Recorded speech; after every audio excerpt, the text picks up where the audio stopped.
आता अजून fine print माझ्या हाती यायचं आहे, पण नेहमी पहिली टीका ही करून टाकतात विरोधक, महाराष्ट्राला काही मिळालं नाही. म्हणून पहिल्या ग्लिम्प्समध्ये महाराष्ट्राला काय मिळालं आहे ते मी आपल्याला या ठिकाणी सांगणार आहे. यापेक्षा अजून अनेक गोष्टी नवीन जास्तीच्या, जसं फाईन प्रिंट पूर्ण मी वाचू शकेन, कारण आता रेल्वेच्याही बजेटमधल्या सगळ्या गोष्टी माझ्यापर्यंत अजून आलेल्या नाही आहेत. मागच्या वर्षी तर रेल्वेतच 23,000 कोटी आपल्याला मिळाले होते.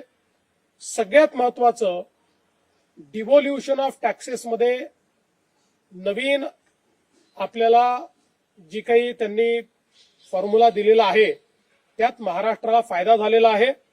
आणि आता डिव्होल्युशनमध्ये आपण मागच्या वेळेसपेक्षा वाढून 6.44% गेलेलो असल्यामुळे आपल्याला यावर्षी 98,306 कोटी रुपये केंद्र सरकारकडनं मिळतील.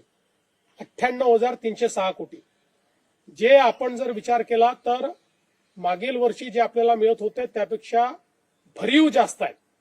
किमान माझा अंदाज असा आहे, मी एक्झॅक्ट अंदाज आता नाही काढला, पण 15,000 ते 20,000 कोटी रुपये आपल्याला या डिव्होल्युशन ऑफ टॅक्सेसमध्ये या बजेटमध्ये जास्तीचे मिळणार आहेत.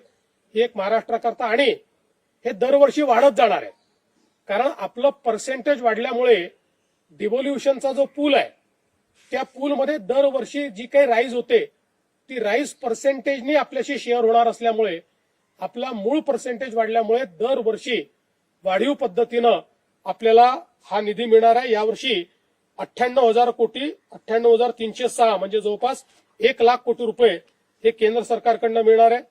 याच्या व्यतिरिक्त आपला जो ग्रामीण रस्ते प्रकल्प आहे त्याच्याकरता 378 कोटी, अॅग्री बिझनेस नेटवर्क 167 कोटी, इकॉनॉमिक क्लस्टर 283 कोटी, Maharashtra tertiary care medical education विकास कार्यक्रम जो आपण हातामध्ये घेतलाय त्याकरता 385 कोटी, उपसा सिंचन योजनांचे सौर ऊर्जीकरण 207 कोटी, agree business and rural transformation यामध्ये 646 कोटी, development of applied knowledge and skills for human development 313 कोटी, त्यानंतर जिल्ह्यांमध्ये संस्थात्मक संरचना क्षमता वृद्धीसाठी 240 कोटी, Mumbai Ahmedabad high speed corridor 6,103 कोटी, मुंबई मेट्रो 1,702 कोटी, पुणे मेट्रो 517 कोटी, MUTP 3 मुंबई करता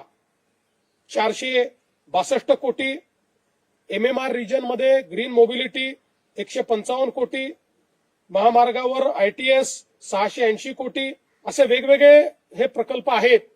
म्हणजे अगदी आपण मुंबई पुण्यातल्याही प्रकल्पांचा विचार केला तरी आतापर्यंत जे बघितलेले आहेत त्यात 12,500 कोटी रुपये हे या ठिकाणी मिळालेले आहेत. इतर महाराष्ट्रातले देखील मी सांगितलेले आहेत, आणि अजून बजेटची फाईन प्रिंट ही आपण त्या ठिकाणी बघतो.